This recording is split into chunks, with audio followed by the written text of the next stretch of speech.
Thank you, Dr. Goldhaber, for the introduction. Of course, the North American Thrombosis Forum and the sponsor Pivitol for this important take to make sure that we educate our community and advocate for our patient what would be the best for their care. So thank you for inviting me. My disclosure is on the Brigham website and the Harvard website as well. Let me just give you the big view of what's going on in the country. According to the American Hospital Association and HCUP, which is a government-sponsored project, we have about 5,500 hospitals in the U.S. Of these, we have about 900,000 licensed beds, and with these, we have about 35 million admissions a year. Of these, about 56% they're medical, and of these, we have about 30 to 50% what is described as medically ill. So just to give you the national view, we have about 8 to 9 million admissions every year. That's what exactly we're trying to discuss here. We're trying to link the science to the bedside. This is a slide about hospital medicine, where I belong. Over the last couple of years, we grew to about 50,000 clinicians. These are the doctors. They care about complex disease management. They're right there at the bedside.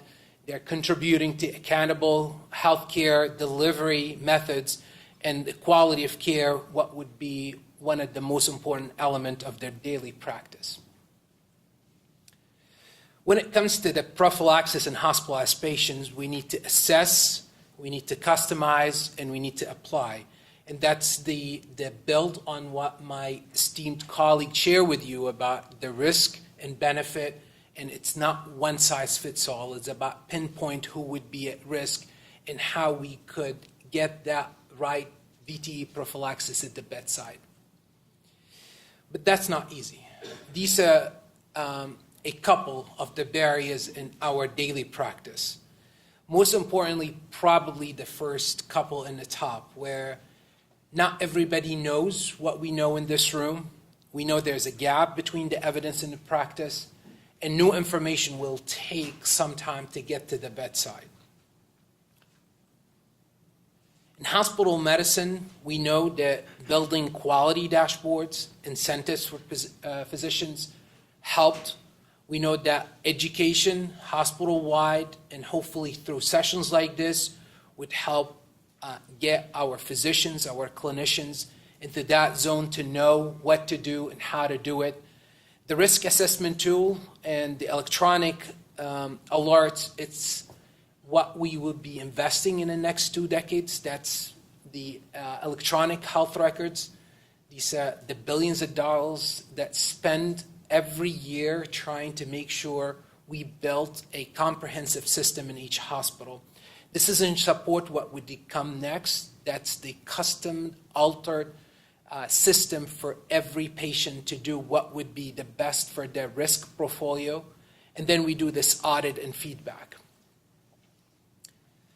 That's where the hospitalist role would be very pivotal in terms of the stewardship of prophylaxis, in terms of looking who are at risk and who needs to be given the VTE prophylaxis, in applying the consensus and universal practice.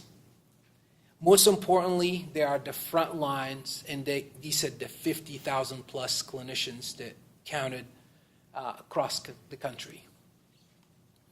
This is a program within my Society of Hospital Medicine, in which we try to aim to prevent recurrent stroke. And to Dr. Gibson's credit, Dr. Goldhaber, Dr. Piazza, Dr. Fenikas, and everybody been involved in this, we know that anti-thrombotic therapy is as good in preventing recurrence to VTE.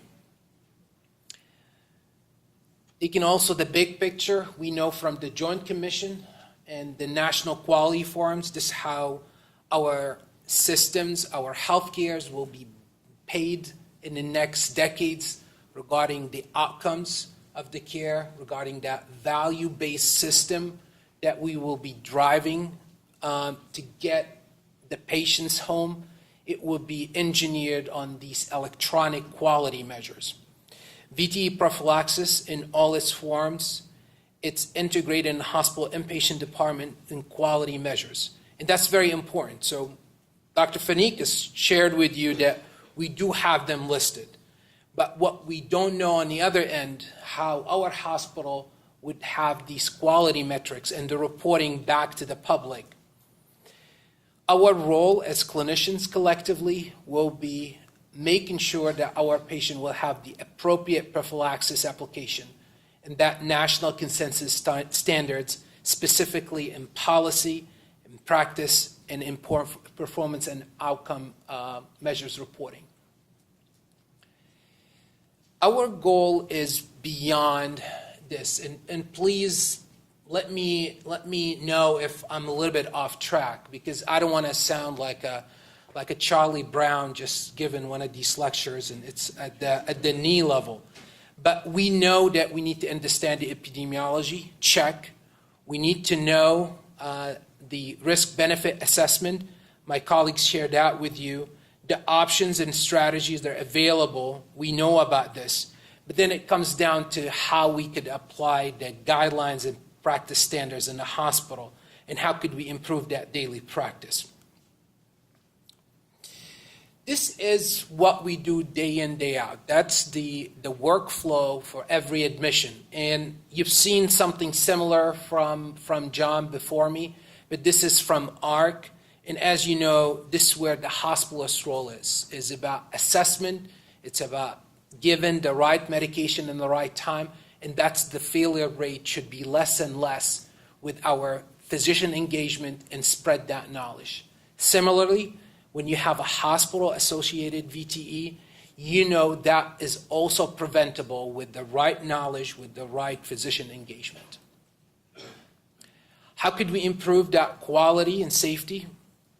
We need to assess the readiness to change, the quality improvement in every hospital data, identify priorities, implementing evidence-based strategies to improve clinical care, monitoring process and sustainability, analyzing the return on investment in quality improvement resources. We've done more efforts and more efforts in hospital medicine, but it comes down to, is it really fair to assess every outcome measure? And the answer is probably yes and probably no.